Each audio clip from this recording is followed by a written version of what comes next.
झारखंड के घने जंगलों के बीच एक गांव है जहां रात जल्दी हो जाती है। दिन में ये गांव बिल्कुल आम लगता है, मिट्टी का घर, चूल्हों से उठता हुआ धुआं और लोग जो अपनी जिंदगी में व्यस्त रहते हैं। लेकिन जैसे ही सूरज डूबता है ये गांव धीरे धीरे चुप हो जाता है। ना इसलिए नहीं कि लोग जल्दी सो जाते हैं, बल्कि इसलिए क्योंकि यहाँ रात को बोलना भी गलती मानी जाती है। गाँव के बुजुर्ग कहते हैं यहाँ रात को कुछ दिखता नहीं, पर अगर महसूस हो गया ना तो जिंदगी भर नहीं छोड़ता। इस गांव में कुछ साल पहले एक औरत रहती थी। उसका नाम आज भी लोग धीरे से बोलते हैं, क्योंकि जब किसी का नाम लेना भी पाप बन जाए तो समझ जाओ मसला भूत का नहीं होता। उस औरत का नाम था सरस्वती देवी। वो लगभग 32 साल की थी और झारखंड के जंगल बेल्ट के बीच बसा हुआ एक छोटा सा गांव था, बंसजोरा। बंसजोरा कोई मैप में मिलने वाला इजली कोई गांव नहीं था। ये वो जगह थी जहां जिंदगी घड़ी से नहीं चलती, बल्कि सूरज के उगने और डूबने के साथ चलती थी। आंखों में नींद लिए शाम को निकल जाना, और शाम का मतलब घर का दरवाजा बंद कर लेना, क्योंकि रात को जंगल सिर्फ जंगल नहीं रहता था। सरस्वती इस गाँव में पैदा नहीं हुई थी और गांव के लिए ये बात कोई छोटी बात नहीं थी। वो बाहर से आई थी और गांव के लिए भारी होना सिर्फ एक पहचान नहीं होती, वो एक शक होता है। उसकी शादी बंसजोरा गांव के एक आदमी के साथ हुई थी, रघुनाथ महतो। शादी के बाद सरस्वती ने अपनी पूरी कोशिश करी कि वो इस गांव का हिस्सा बन सके। रोज सुबह वो सबसे पहले उठती, सर पर मटका रखकर पानी भरने जाती, खेत के काम में काम बटाती, सास ससुर के बिना बोले सेवा करती। उसकी आवाज ज्यादा लोगों ने सुनी ही नहीं थी, वो ज्यादा बोलती ही नहीं थी, लेकिन जो भी उसे देखता एक बात जरूर नोटिस करता। उसकी आंखों में एक अजीब सी शांति थी, ना ज्यादा हंसी ना ज्यादा शोर, बस एक ठहराव, जैसे वो अपनी ही दुनिया में रहना जानती हो। और यही बात गांव की औरतों को खटकने लगी। उनमें से कुछ कहती थी ज्यादा चुप रहने वाली औरतें ठीक नहीं होती, कुछ और कहती इसकी आंखों में कुछ अलग है। सरस्वती शायद ये सब सुनती थी,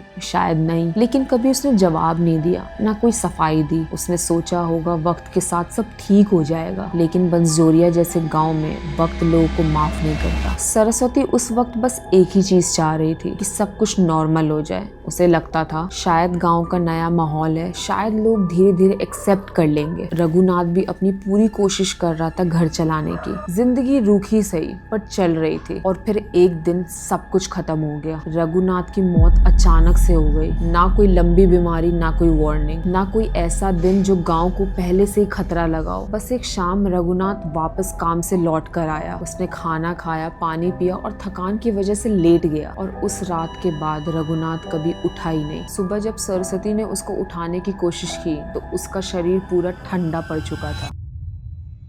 उसी एक पल में सरस्वती को एक बात समझ आ गई कि जो वो ठीक होने का इंतजार कर रही थी वो कभी अब ठीक नहीं होने वाला। गांव के लोग इकट्ठा हुए। किसी ने कहा भगवान की मर्जी होगी, किसी ने कहा किस्मत थी, पर सच ये था कि किसी ने सवाल पूछना ही नहीं चाहा। ना डॉक्टर आए, ना कोई जांच हुई, और ना ही किसी ने ये पूछा कि एक सेहतमंद आदमी एक रात में कैसे मर सकता है। बंसजोरा जैसे गाँव में मौत का मतलब होता है एक्सेप्ट करो और आगे बढ़ो। और सरस्वती एक ही रात में विधवा बना दी गई थी। सफेद कपड़े, सिंदूर मिटाया गया और जिंदगी के सारे रंग भी। वो रोई नहीं, चीखी नहीं, और बस यहीं से गांव के लोगों को उससे डर लगना शुरू हो गया। रोई क्यों नहीं, शौक भी तो हो सकता था, पर गांव लॉजिक से नहीं चलता, अफवाहों से चलता है। और रघुनाथ की मौत के बाद जो भी गांव में बुरा हुआ उसे सरस्वती के नाम के साथ जोड़ दिया गया। रघुनाथ की मौत के बाद गांव नॉर्मल होने की कोशिश कर रहा था। लोग वापस खेतों में जा रहे थे, औरतें पानी भरने जा रही थी, बच्चे खेल रहे थे, पर अंदर ही अंदर गांव के मन में शांति नहीं थी। जैसे कोई काम अधूरा छोड़ दिया गया हो, जैसे कोई सवाल बिना पूछे ही दफन कर दिया गया हो। और जब सवाल दफन होते हैं तो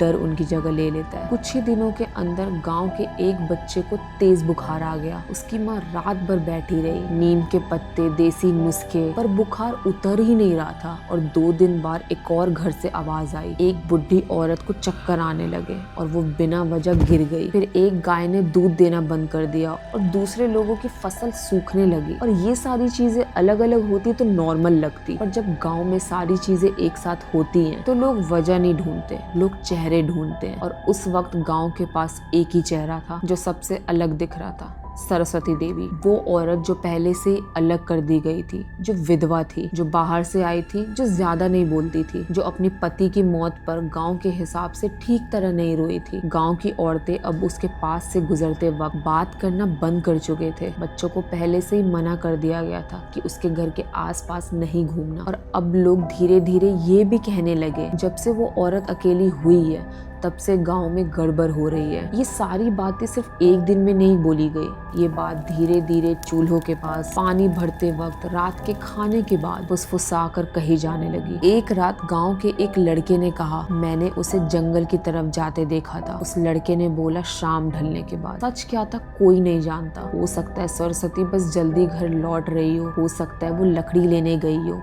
पर गांव वाले ये सारी पॉसिबिलिटी सुनना ही नहीं चाहते थे, क्योंकि डर जब बढ़ता है तो लॉजिक सबसे पहले मारे जाते हैं। उस रात के बाद लोग कहने लगे, रात को उसके घर से रोशनी आती है, कभी कभी आवाज आती है, कभी कभी लगता है जैसे वो किसी से बात कर रही हो। और जब किसी ने कह दिया कि चुड़ैल ऐसी ही होती है तो बाकी सबने सिर्फ सिर हिला दिया। अगले दिन गांव के बुजुर्ग इकट्ठा हुए चौबाटे पर। बीच गांव में कोई लिखित फैसला नहीं हुआ, कोई कानूनी बात नहीं हुई, बस ये कहा गया, अगर हमने अभी कुछ नहीं किया तो गांव बर्बाद हो जाएगा। और जब गांव का नाम लिया जाता है तो इंसान की जिंदगी की कीमत काफी सस्ती हो जाती है। उस दिन के बाद सरस्वती के घर पर कोई नहीं आया, ना मदद के लिए ना बात के लिए। वो और ज्यादा चुप हो गई और ज्यादा अकेली। उसको शायद अंदाजा भी नहीं था कि गांव वाले उसके लिए क्या फैसला लेने जा रहे हैं। और एक दिन फिर ऐसी चीज हुई जिसने गांव के डर को प्रूफ बना दिया। वो दिन गांव के लिए बिल्कुल भी नॉर्मल नहीं था। सुबह से हवा में कुछ अलग था, लोग कम बोल रहे थे, आंखों में बात चल रही थी। और फिर दोपहर के आसपास गांव के एक छोटे से लड़के की तबीयत अचानक से बिगड़ गई। बुखार इतना तेज कि उसका शरीर कांप रहा था, आंखें आधी खुली, सांस भारी, और उसकी माँ चीख रही थी। बाप भागता हुआ लोगों को बुला रहा था। किसी ने कहा डॉक्टर को बुलाओ, किसी ने कहा यहाँ कहाँ डॉक्टर आएगा। और फिर किसी एक आदमी ने एक ऐसी बात बोल दी थी जो सिर्फ सोची जा रही थी, तांत्रिक को बुला लेते हैं। शाम होने से पहले गांव के लोग एक आदमी को ले आए। उसका नाम कोई ढंग से नहीं लेता था,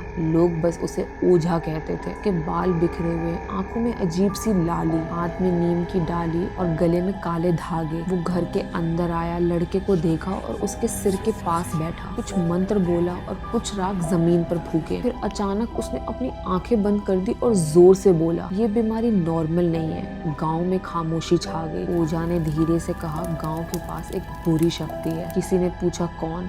ओझा ने आंखें खोली और उसी तरफ देखा जहाँ सरस्वती का घर था। उस पल किसी ने सरस्वती का नाम नहीं लिया, पर सब समझ गए। ओझा बोला, वो औरत जो बाहर से आई है, जिसका विधवा होने के बाद भी दुख का असर नहीं दिखता, उस पे शक्ति बैठी है। सरस्वती उस वक्त अपने घर पर थी। उसको नहीं पता था कि गांव के बीच उसके जिंदगी का फैसला लिया जा चुका है। ओझा ने कहा, जब तक उसे रोका नहीं जाएगा गांव पे मुसीबत आती रहेगी। और गांव ने ये बात बिना पूछे मान ली, क्योंकि जब डर बोलता है तब इंसान चुप रहता है। शाम ढली, अंधेरा फैल गया, लोग लकड़ी ले आए। किसी ने कहा बस डराना है, किसी ने कहा सच निकल आएगा। पर सच ये था, कोई सच सुनना ही नहीं चाहता था। जब सरस्वती के घर का दरवाजा तोड़ा गया तो वो बिल्कुल अकेली थी। ना वो चीखी ना कहीं भागी, बस इतना बोला, मैंने क्या किया है। पर उसकी आवाज अब गांव के लिए आवाज नहीं थी, एक शोर थी जिसे बंद करना था। उसको उसके बालों से पकड़ा गया, उसको घसीटा गया, किसी ने पानी फेंका, किसी ने कहा सच बोल। सरस्वती रो रही थी, हाथ जोड़ रही थी, भगवान के लिए मुझे छोड़ दो। पर गांव के लिए अब भगवान ही गांव ही था। ओझा ने कहा, अगर ये चुड़ैल है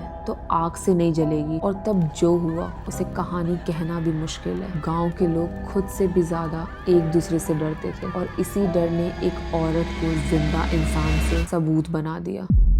उस रात के बाद गांव में सब कुछ शांत हो गया, बुखार उतर गया, लोगों ने चैन की सांस ली। और सरस्वती, उसका नाम कभी पुलिस रिपोर्ट में लिखा ही नहीं गया। सरस्वती की मौत के बाद गांव में कुछ दिन के लिए सब कुछ शांत हो गया था। बुखार नहीं आया, एक्सीडेंट्स नहीं हुए, कोई और बीमारी नहीं फैली। गांव वालों ने कहा, देखा सब ठीक हो गया, पर सिर्फ कुछ दिन के लिए।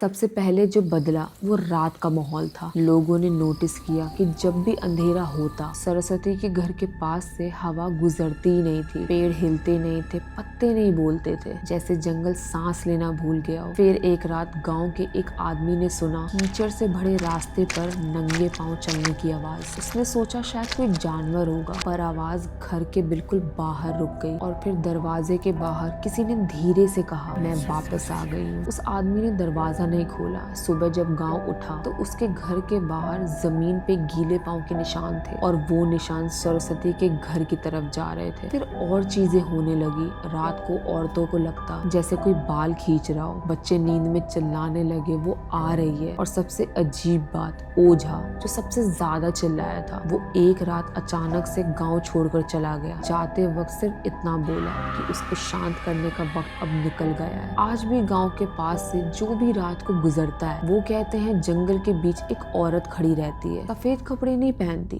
ना खून से भरी हुई होती है, बस नॉर्मल, बिल्कुल सरस्वती जैसी। और वो किसी को नहीं रोकती, ना किसी को छेड़ती है, बस इतना पूछती है, मेरा कसूर बताओगे? गांव के लोग कहते हैं हमने चुड़ैल मारी थी, लेकिन जंगल के लोग कहते हैं उस रात सिर्फ एक औरत मरी थी और शायद इसलिए वो आज भी वहीं पर है। अगर तुम्हें लगता है कि ये सिर्फ एक कहानी है, तो रात में झारखंड के जंगलों के पास से गुजरना। और अगर कभी भी किसी ने पीछे से तुम्हारा नाम लिया, मुड़ना मत। सब्सक्राइब करो इंडियन हॉन्टेड सीरीज के लिए, क्योंकि अगली कहानी में सिर्फ जंगल नहीं बोलेगा, घर बोलेगा।